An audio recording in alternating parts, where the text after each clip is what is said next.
Hi friends, நம்ம இந்த வீடியோவில் சுவையான ஃபிஷ் ஃப்ரை தான் பார்க்க போகிறோம். வாங்க எப்படி செய்யணும்னு பார்க்கலாம். ஃபஸ்ட்டு மிக்ஸி ஜாரில் இஞ்சி, பூண்டு ஒரு 6லேருந்து 7 பல் பூண்டு, சின்ன வெங்காயம் பெரிய வெங்காயம் இதை நீங்கள் சேர்த்துக்கலாம்.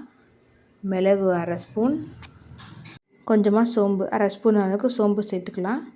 அப்புறம் காரத்துக்கு மிளகாய்த்தூள் ஒரு 3/4லேருந்து 1/2 ஸ்பூன் அளவுக்கு சேர்த்துக்கோங்க. ஏன்னா மிளகு வர சேர்த்துருக்கோம், நல்லா காரம் இருக்கும். இதுக்கு தேவையான உப்பு சேர்த்துட்டு கொஞ்சமாக தண்ணி வேணால் சேர்த்துக்கோங்க. இப்போ ஒரு அரை லெமன் புழிஞ்சிக்கலாம். புழிஞ்சிட்டு தேவையான அளவு தண்ணி சேர்த்துட்டு நல்லா அரைச்சிக்கலாம். இப்போ கொஞ்சம் அரைச்சதும் லைட்டாக எண்ணெய் கொஞ்சமாக சேர்த்துக்கோங்க, அது மறந்துடாதீங்க.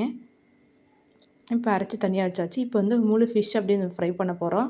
ஃபஸ்ட்டு கட் பண்ணிக்கலாம். நம்ம இந்த மசாலாலாம் உள்ளே சேர்கிறதுக்காக கொஞ்சம் நம்ம மசாலா கட் பண்ணி லைட்டாக கட் பண்ணிக்கலாம். எந்தளவுக்கு கட் பண்ண முடியுமோ அந்தளவுக்கு நீங்கள் கட் பண்ணிக்கோங்க.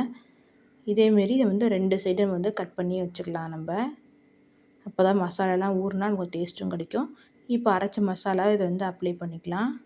மேலே எல்லா பரமும் அந்த குழிக்குள்ளே எல்லா இடமும் தடவிக்கோங்க. உள்ளுக்குள்ளே சைடில் எல்லா சைடும் இந்த மாதிரி 2 சைடும் தடவிக்கலாம். நம்ம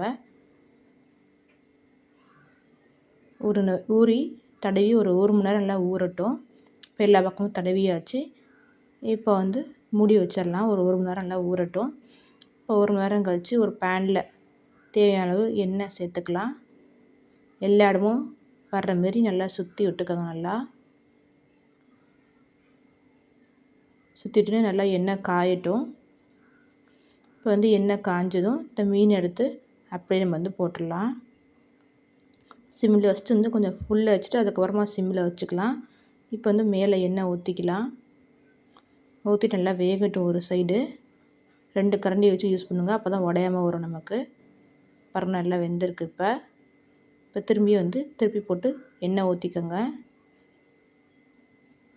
இதேமாரி நல்லா திருப்பி போட்டு ஒரு 10 நிமிஷம் நல்லா திருப்பி போட்டு எடுத்திங்கன்னா அதுதான் ரெடி ஆயிரும். இப்போ திரும்பி நான் இன்னொரு சைடு திருப்பி காட்டுறேன் பாருங்கள். நல்லா நமக்கு வெந்திருக்கு.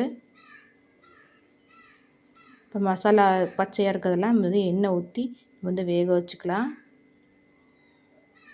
இப்போ 2 சைடு நல்லா வெந்துருச்சு. அதுதான் 2 சைடு வெந்துருச்சு. சுவையான ஃபிஷ் ஃப்ரை நீங்களும் வீட்டில் ட்ரை பண்ணி பார்த்துட்டு எப்படி இருந்துச்சுன்னு கமெண்ட் பண்ணுங்கள். Thank you friends.